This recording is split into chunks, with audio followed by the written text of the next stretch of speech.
अस्सलाम वालेकुम वरहमतुल्लाहि वबरकातुहू। प्यारे बहन भाइयों, मैं आज आपकी खिदमत में बहुत ही प्यारी दुआ हदीस लेकर हाज़िर हुआ हूँ। अल्लाह ताला हमें इन हदीसों पर अमल करने की, सुनने और सुनाने की तौफीक अता फरमाए। पहली जो हदीस है वो मैंने आज आपके लिए चूज़ की है। राउल हाकिम वकाल हाज़ल हदीस सही अली शर्तुल शेखैन वलम यखरजहू वाफ़िक़हुल ज़हबी। नंबर है 206। हज़रत अबू हुरैरा रज़ियल्लाहु अन्हु से रवायत है कि रसूलुल्लाह सल्लल्लाहु अलैहि वसल्लम ने इरशाद फरमाया, जब तुम में से कोई शख्स अपने घर से वज़ू करके मस्जिद आता है तो घर वापस आने तक इसे नमाज का सवाब मिलता रहता है।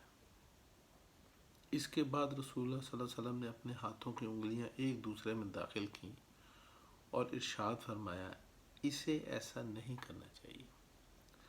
मतलब ये है कि जैसे नमाज की हालत में दोनों हाथों की उंगलियां एक दूसरे में डालना दुरुस्त नहीं और बिला वजह ऐसा करना पसंदीदा अमल नहीं, इसी तरह जो घर से वज़ू करके नमाज के इरादे से मस्जिद आए इसके लिए भी ये मुनासिब नहीं, क्योंकि नमाज का सवाब हासिल करने की वजह से ये शख्स भी गोया नमाज के हुक्म में होता है, जैसा कि दीगर रवायात में इसकी वजाहत है।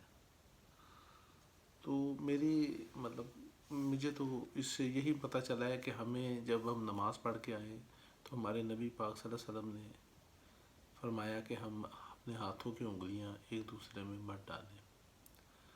इसलिए हम इस हदीस से हमें यह सबक मिलता है कि हम जब तक घर नहीं पहुंचते हम नमाज की हालत में होते हैं और उसका हमें सवाब मिल रहा होता है।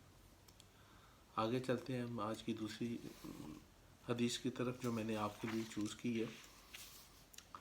दूसरी हदीस है राव अबू दाऊद बाब माजा फिल हदी फिल मशी इला सलात। रकम नंबर है इसका 563। हज़रत सईद बिन मुसीब रहमतुल्लाह अलैह एक अंसारी साहबी रज़ियल्लाहु अन्हु से रवायत करते हैं कि उन्होंने फरमाया, मैंने रसूलुल्लाह सल्लल्लाहु अलैहि वसल्लम को ये इरशाद फरमाते हुए सुना, जब तुम में से कोई शख्स अच्छी तरह वज़ू करके नमाज के लिए निकलता है तो हर दाएं कदम के उठाने पर अल्लाह ताला इसके लिए एक नेकी लिख देता है और हर बाएं कदम के रखने पर इसका एक गुनाह माफ़ कर देते हैं। अब इसे इख्तियार है कि छोटे छोटे कदम रखे या लंबे लंबे कदम रखे। अगर ये शख्स मस्जिद आकर जमात के साथ नमाज पढ़ लेता है तो इसकी मग़फ़िरत कर दी जाती है। अगर मस्जिद आकर देखता है कि जमात हो रही है और लोग नमाज का कुछ हिस्सा पढ़ चुके हैं और कुछ बाकी है तो इसे जितनी नमाज मिल जाती है इसे जमात के साथ पढ़ लेता है और बाकी नमाज खुद मुकम्मल कर लेता है, तो इस पर भी मग़फ़िरत कर दी जाती है। और अगर ये शख्स मस्जिद आकर देखता है कि लोग नमाज पढ़ चुके हैं और ये अपनी नमाज पढ़ लेता है तो इस पर भी मग़फ़िरत कर दी जाती है। सुबहान अल्लाह, कितनी प्यारी हदीस है। मैं इस हदीस को पढ़ के तो मेरा दिल खुश हो गया और बाग बाग हो गया कि अल्लाह ने तीनों पे इनाम रख दिए। फ़र्ज़ करे उसे जमात मिल गई है फिर भी मग़फ़िरत हो गई है, अगर आधी नमाज मिली है फिर भी मग़फ़िरत हो गई, और अगर नमाज नहीं भी मिली और उसने अपनी नमाज पढ़ ली है, सुबहान अल्लाह, तो उसकी फिर भी मग़फ़िरत अल्लाह ने कर दी। तो हमारे पास ये ख़जाना है हदीसों का।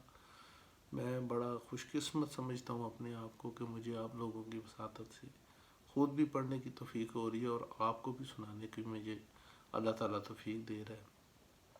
मेरे लिए ख़ास दुआ कीजिए कि अल्लाह मुझे इन हदीसों को आप तक पहुँचाने की तौफ़ीक अता फ़रमाए। मैंने इरादा किया है कि जब तक मेरी ज़िंदगी है बाकी की, इंशाअल्लाह मैं नबी पाक सल्लल्लाहु अलैहि वसल्लम की प्यारी प्यारी बातें आप तक पहुँचाता रहूँगा।